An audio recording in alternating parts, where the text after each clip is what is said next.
Hello friend, मेरे YouTube channel best maths में आप सभी का स्वागत है। आज के इस वीडियो में हम क्लास 9 का चैप्टर नंबर जो हमारा ये 7 है त्रिभुज, इसके एक्सरसाइज 7.2 के क्वेश्चन नंबर यहाँ पर हम 7 को समझेंगे। तो देखते हैं क्वेश्चन जो हमारा 7 है वो क्या कह रहा है। तो यहाँ पर ABC एक समकोण त्रिभुज है।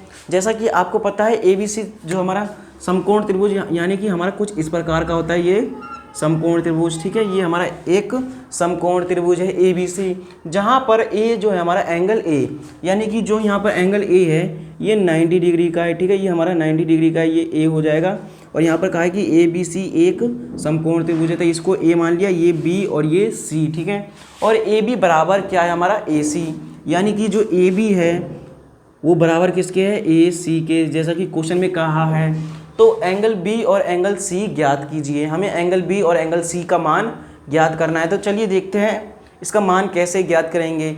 तो थोड़ा बेसिक बातें जान लेते हैं। ये जो हमारा त्रिभुज है इसका मान कितना होता है, यानी कि ये इन तीनों भुजाओं का योग कितना होता है, 180 डिग्री होता है, जैसा कि आपको पता है। और ये जो हमारा एंगल A यानी कि ये जो हमारा 90 डिग्री का है, जैसा कि आपको यहाँ पर दिया गया है। तो देखिए इसमें हम क्या लिख सकते हैं, जो हमारे पहले लिखेंगे यहाँ पर त्रिभुज ABC लिखेंगे, त्रिभुज ABC में। ठीक है, त्रिभुज ABC में। ठीक है, त्रिभुज ABC में क्या है, हमारा जो AB है वो AC के बराबर है, क्वेश्चन में हमें दिया गया है। ठीक है, AB बराबर है AC के, इसमें क्या है दिया है। ठीक है, ये हमें क्या है दिया है, इस प्रकार से हम लिख सकते हैं। ठीक है, उसके बाद देखिए यहाँ पर यदि जब किसी का भुजा बराबर होता है, यानी कि ये भुजा और ये भुजा यदि बराबर है तो इसके सम्मुख कोण भी बराबर होंगे, यानी कि बराबर भुजाओं के सम्मुख कोण भी क्या होते हैं, बराबर होते हैं। जैसा कि हमने अभी तक जितने भी क्वेश्चन में करते आए हैं और समझते आए हैं। ठीक है, ये देखिए ये और ये है। ठीक है, ये क्या है बराबर है, यानी कि जो एंगल B है वो बराबर हो जाएगा एंगल C के। कारण क्या लिख देंगे हम, बराबर भुजाओं। ठीक है, बराबर भुजाओं के सम्मुख कोण। ठीक है, सम्मुख कोण क्या होते हैं, बराबर होते हैं, कोण बराबर होते हैं। इस तरह से हमने यहाँ पर ये लिख दिया। ठीक है, यानी कि जो हमारा एंगल B है वो बराबर हो जाएगा एंगल C के, यानी कि ये जो है हमारा इसके बराबर हो जाएगा। ठीक है, जैसा कि आपको पता है कि जो हमारा ये भुजा है और ये भुजा आपस में बराबर है, इसीलिए इनमें जो बनेंगे कोण, जैसे कि एंगल C और एंगल B, ये जो कोण होंगे आपस में बराबर होंगे। ठीक है, अब देखिए यहाँ पर ये हो गया हमारा इस प्रकार से। ठीक है, अब यहाँ पर क्या है, जो हमारा एंगल A है और एंगल B और एंगल C, इन तीनों का योग कितना होता है, 180।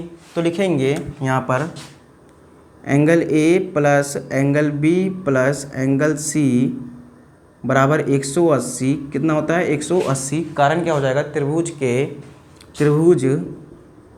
के तीनों कोणों का योग, इस प्रकार से लिख सकते हैं, त्रिभुज के तीनों कोणों का योग हमारा कितना होता है, 180। ठीक है, इस प्रकार से हमने लिख दिया।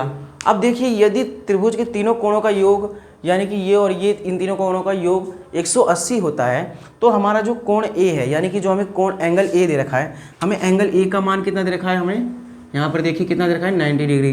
तो ये हमारा 90 हो जाएगा। प्लस उसके बाद देखिए ये हमारा एंगल B है, यानी कि एंगल B बराबर एंगल C है। ठीक है, एंगल B बराबर एंगल C है, तो हम इसे क्या लिख सकते हैं, एंगल B को हम C भी लिख सकते हैं। तो लिख देंगे यहाँ पर angle C plus angle C हमारा ऐसे रहेगा और बराबर 180। ठीक है, तो ये एंगल C और एंगल C कितना हो जाएगा हमारा, 2 एंगल C बराबर कितना हो जाएगा, 180।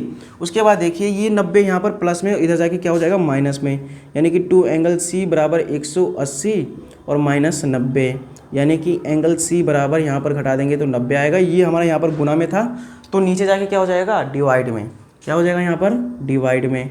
तो ये कितना आ जाएगा हमारा 45। तो एंगल C बराबर आ गया 45।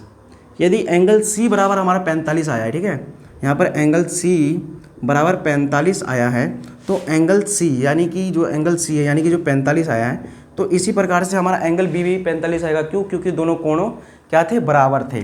तो इस तरह से ये भी क्या हो जाएंगे, बराबर। ठीक है, इस तरह से हमारा जो एंगल बी है इसका भी मान कितना आ जाएगा, 45 आ जाएगा। ठीक है, तो आई होप आपको इतना समझ में आ गया होगा। इस तरह से जो है हमारा इन दोनों का मान निकल गया।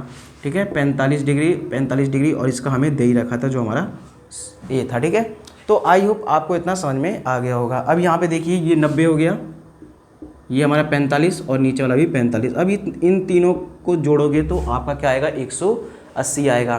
तो आई होप आपको क्वेश्चन नंबर जो 7 था अच्छे से समझ में आ गया होगा। अब मिलेंगे हम क्वेश्चन नंबर 8 में, यानी कि जो एक्सरसाइज 7.2 का जो लास्ट क्वेश्चन है उसके साथ। अब जब तक के लिए धन्यवाद, और मेरे YouTube channel best maths sir को आप सभी सब्सक्राइब और लाइक ज़रूर करें। Thank you.